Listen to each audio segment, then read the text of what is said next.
The storm had torn through Dry Creek like an angry spirit, tearing roofs, splintering fences, and driving the wild horses into the hills. When the morning came, the wind had gone, but the cold stayed, clinging to the bones of anyone unlucky enough to have no roof. She was one of them. Her name was Clara Jameson, 24, worn younger by hunger and nights under the open sky. Her dress was torn, her hands cracked from work nobody had paid her for. She had nowhere to go, not since her father died on the wagon trail and her mother's grave was lost somewhere between here and Kansas. By the time she reached the McRae Ranch, her boots were so soaked they squished with every step. The barn was the only thing that still stood proud, tall, red, solid against the storm. She didn't dare knock at the house. Folks out here didn't like strangers showing up after sundown. So, she crept into the barn. Inside, it smelled of hay, leather, and rain. The horses turned their heads, watching her like quiet judges. She whispered a soft apology and made herself a bed out of straw near the far wall. The wind held through the cracks, but it was still warmer than the night outside. She wrapped her shawl tighter, pressed her cheek to her arm, and closed her eyes. That's when she heard it, the crunch of boots on the barn floor. The door creaked open, and a lantern's glow spread across the straw. "Who's there?" The voice was low, steady, dangerous in that quiet cowboy way. Clara froze, her heart hammering. He stepped closer, tall, broad, wearing a long duster that dripped rain onto the floor. His hat shadowed most of his face, but the lantern light caught the scar running from his jaw to his ear. I said, "Who's there?" She stood slowly, hay falling from her hair. "I'm sorry, sir," she said quickly. "Didn't mean no harm, just needed shelter for the night. I'll leave come sunrise." He didn't move, just looked at her. His name was Luke McRae, owner of this land, widower, and the kind of man who'd seen too many winters to trust easily. Folks in town said he hadn't spoken more than 5 words at a time since his wife died 2 years ago. But that night, he said 6. "You sleep in my barn often?" Clara shook her head. "First time, sir." Luke's eyes softened, barely. "You can stay till morning. But no thieving, no trouble, I promise." He nodded, set the lantern down, and turned to leave. Before the door closed behind him, she heard him say, almost like he was talking to himself, "Storm's not done yet." And then he was gone. Morning came with a pale sun and a hard frost. Clara woke shivering, her breath visible in the cold air. She heard the sound of boots again, and when she turned, Luke was there, carrying 2 tin cups of coffee. "Drink," he said simply, handing one to her. The coffee was bitter, strong, and exactly what she needed. "You headed somewhere?" he asked. "Nowhere certain." He looked her over, torn dress, cracked hands, the way she held the cup like it was gold. "You work. I can clean, cook, mend, ride if need be." His eyes stayed on her. "Barn's clean, house ain't." She almost smiled. "I can fix that." And just like that, she stayed. Days turned to weeks. Clara worked from sunrise to dark, scrubbing floors, fixing curtains, cooking meals in a kitchen that hadn't seen warmth in 2 years. Luke barely spoke, but he always noticed how she folded the towels just so, how she hummed when she cooked, how the house began to smell of bread again. He didn't say thank you, but sometimes when she looked up from the stove, she'd find him watching her from the doorway. Silent, steady, like he was trying to remember what it felt like to be human again. But nights were still cold. Clara still slept in the barn, wrapped in her shawl, curled up near the hay. Luke had offered nothing more, until the night everything changed. It was late, nearly midnight. She was half asleep when she heard the thunder again, not from the sky this time, but from hooves. "Riders," a man's voice shouted outside. "McRae, we know you're in there." Clara sat up, fear crawling through her chest. Luke stormed into the barn, rifle in hand. He didn't even glance at her. "Stay put," he said, his voice like steel. "Who are they?" "Men who think my land's theirs. Been waiting for this." He stepped into the yard, and the moonlight caught the barrel of his rifle. There were 3 of them, outlaws, rough and drunk. Clara watched from the shadows, heart pounding. "McRae," one shouted, "time you gave up this ranch.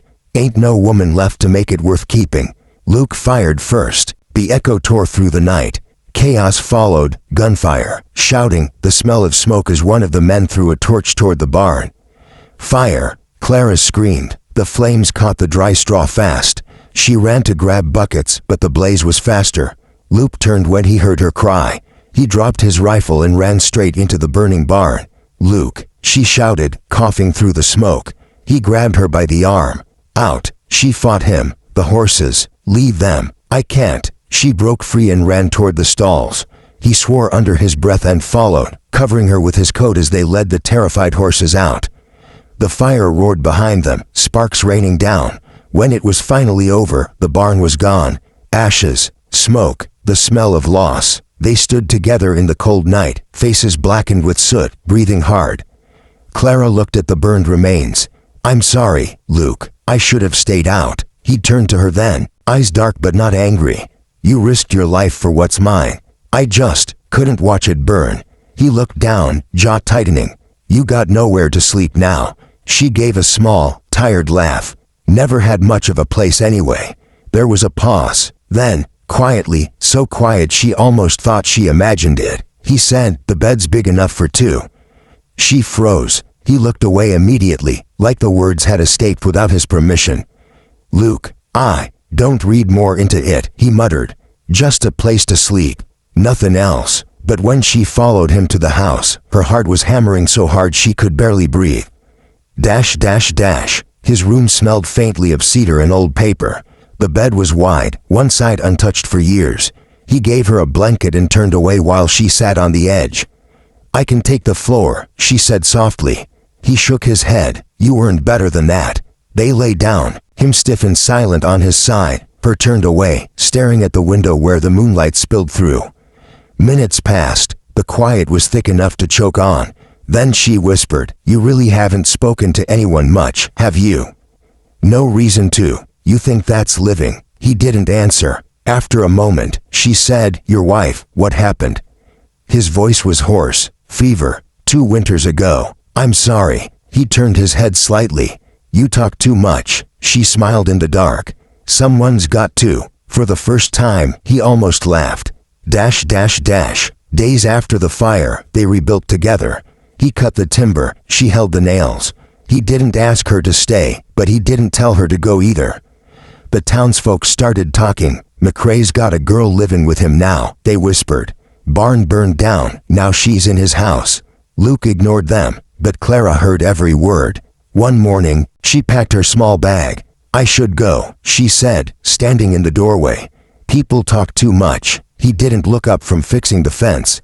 "Let him. I don't want to bring you trouble." He stood, wiping his hands on his jeans, and finally met her eyes. "You think I care what they say? I think you've cared about being alone for so long, you forgot what it's like to have someone." His gaze darkened. "You're leaving." She swallowed hard. "Maybe it's best." He stepped closer, close enough that she could smell the cedar on him again. "You built this place back with me. You gave it life again. If you go, it all dies again." Her voice shook. "Why me, Luke?" His answer came like thunder breaking the silence. "Because when you walked into that barn, I started breathing again."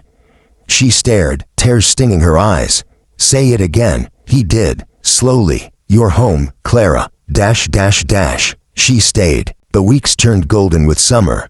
They worked side by side, sometimes silent, sometimes laughing like two people learning a new language made of glances and half-smiles. Every night, they shared the same bed. Nothing more than warmth at first, two souls finding peace in the same quiet. But one night, as the crickets sang outside and the moonlight painted the room silver, he reached for her hand. She didn't pull away. He whispered again, the same words that had changed everything once before, only softer this time. "The bed's big enough for two." In this time, she smiled, because it wasn't just a place to sleep anymore. It was home.